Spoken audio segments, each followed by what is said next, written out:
21st episode of easy English tutorial में आपका स्वागत है। मैं हूं डॉक्टर एनके सिन्हा। दोस्तों, यदि अभी तक आपने हमारे चैनल इजी इंग्लिश ट्यूटोरियल को सब्सक्राइब नहीं किया है तो काइंडली इसे तुरंत सब्सक्राइब कर लें, लाइक के बटन पर भी क्लिक करना ना भूलें और इसे शेयर भी करें। दोस्तों, इस एपिसोड में हम लोग प्रेजेंट इंडेफिनिट टेंस के नेगेटिव सेंटेंस के बारे में जानेंगे। तो आइए आगे बढ़ते हैं। तो फ्रेंड्स, सबसे पहले हम सेंटेंस के बारे में जानकारी प्राप्त करते हैं कि सेंटेंस कितने प्रकार के होते हैं।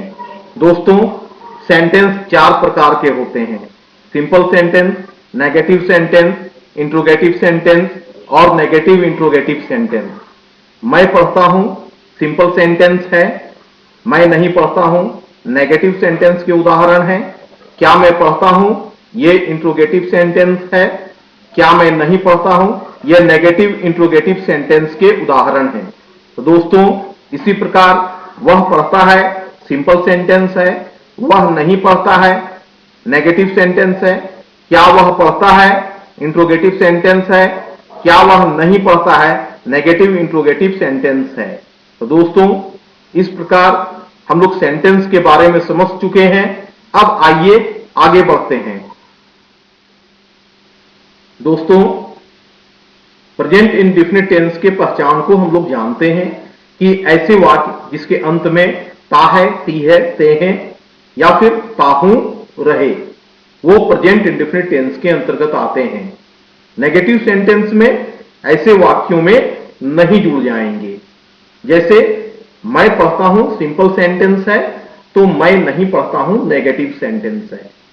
हम लोग पत्र लिखते हैं सिंपल सेंटेंस है तो हम लोग पत्र नहीं लिखते हैं नेगेटिव सेंटेंस है। दोस्तों, यहां पर आप देखिए ढेर सारे नेगेटिव सेंटेंस दिए गए हैं जो कि प्रेजेंट इंडेफिनिट टेंस के हैं। आप इन्हें ध्यानपूर्वक देखें और समझें। तो ऐसे वाक्यों का अनुवाद हम किस प्रकार से करते हैं, आइए अब हम इसे जानते हैं।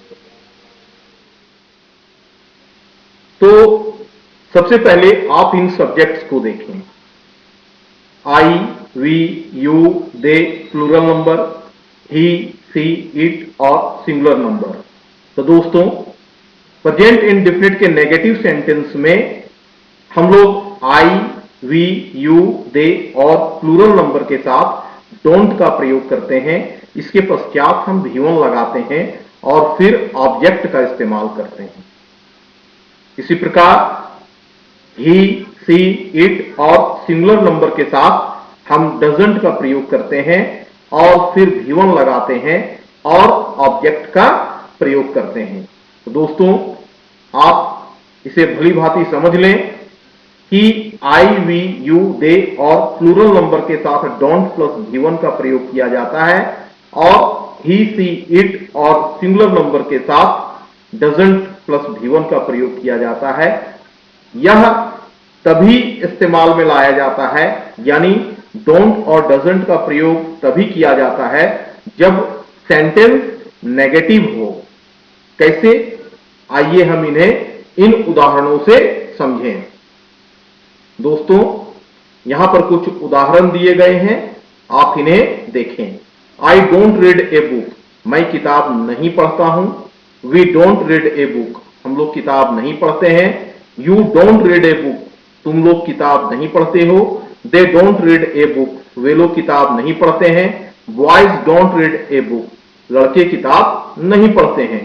तो दोस्तों, यहां पर सेंटेंस का सब्जेक्ट आई, वी, यू, दे और प्लूरल नंबर यानी बॉयज है, तो इसके साथ हम डोंट प्लस V1 का प्रयोग किए हैं। इसी प्रकार आप नीचे के वाक्यों को देखें।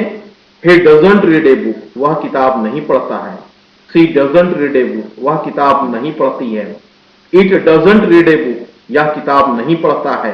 ए boy doesn't read a book, एक लड़का किताब नहीं पढ़ता है। दोस्तों, यहां इन वाक्यों के सब्जेक्ट ही, सी, इट और सिंगुलर नंबर यानी कि ए बॉय है, तो इसके साथ हम डजंट प्लस V1 का प्रयोग करते हैं। आशा करता हूं आप इसे ठीक प्रकार से समझ गए होंगे। किंतु एक बार फिर आप याद कर लें कि I, we, you, they plural number के साथ डोंट प्लस V1 का प्रयोग किया जाता है और ही, सी, इट सिंगुलर नंबर के साथ डजंट प्लस V1 का प्रयोग किया जाता है। आइए अब आगे बढ़ते हैं। फ्रेंड्स, यहां पर हम कुछ और उदाहरणों को देखते हैं और अपने कॉन्सेप्ट को बिल्कुल क्लियर कर लेते हैं। I don't go to school, मैं स्कूल नहीं जाता हूं। We don't go to school, हम लोग स्कूल नहीं जाते हैं। You don't go to school, तुम स्कूल नहीं जाते हो।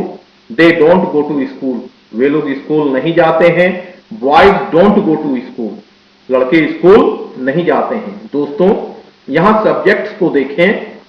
सब्जेक्ट यानी वे वर्ड या शब्द जिनसे वाक्य का प्रारंभ हो रहा हो, जो कि यहां पर आई, वी, यू, दे और प्लूरल नंबर यानी बॉयज हैं। तो जैसा कि आपको बतलाया जा चुका है, इन सब्जेक्ट्स के साथ डोंट प्लस V1 का प्रयोग किया जाता है। अब आप नीचे के सेंटेंस को देखें। He doesn't go to school, वह स्कूल नहीं जाता है। She doesn't go to school, वह स्कूल नहीं जाती है। It doesn't go to school, यह स्कूल नहीं जाता है। फ्रेंड्स, यह एक गलत सेंटेंस है, किंतु यह दिखलाने के लिए कि इट के साथ डज नॉट प्लस V1 का प्रयोग किया जाता है, मैंने इसे यहां पर लिख दिया है। A boy doesn't go to school, एक लड़का स्कूल नहीं जाता है। दोस्तों, यहां पर सब्जेक्ट ही, सी, इट और सिंगुलर नंबर है जिसके साथ डज नॉट का प्रयोग किया जाता है, जैसा कि आप इन सेंटेंस में देख रहे हैं। और डज नॉट के बाद V1 यानी कि गो को रखा गया है। आइए अब हम कुछ अन्य उदाहरणों को देखते हैं जिनके साथ डोंट और डज नॉट का प्रयोग किया गया है। आई डोंट प्ले क्रिकेट, मैं क्रिकेट नहीं खेलता हूं। वी डोंट प्ले क्रिकेट, हम लोग क्रिकेट नहीं खेलते हैं। यू डोंट प्ले क्रिकेट, तुम क्रिकेट नहीं खेलते हो। दे डोंट प्ले क्रिकेट, वे लोग क्रिकेट नहीं खेलते हैं। Ram and Sita don't play cricket, Ram और सीता क्रिकेट नहीं खेलते हैं। दोस्तों, यहां पर सब्जेक्ट के अनुसार डोंट का प्रयोग किया गया है। अब नीचे के वाक्यों को देखें। ही डजंट प्ले क्रिकेट, वह क्रिकेट नहीं खेलता है। सी डजंट प्ले क्रिकेट, वह क्रिकेट नहीं खेलती है। इट डजंट प्ले क्रिकेट, यह क्रिकेट नहीं खेलता है। यह एक गलत सेंटेंस है। Sohan doesn't play cricket, Sohan cricket नहीं खेलता है। तो दोस्तों, यहां पर सब्जेक्ट के अनुसार डजंट का प्रयोग किया गया है और मैं आशा करता हूं आप इसे भली भांति समझ गए होंगे।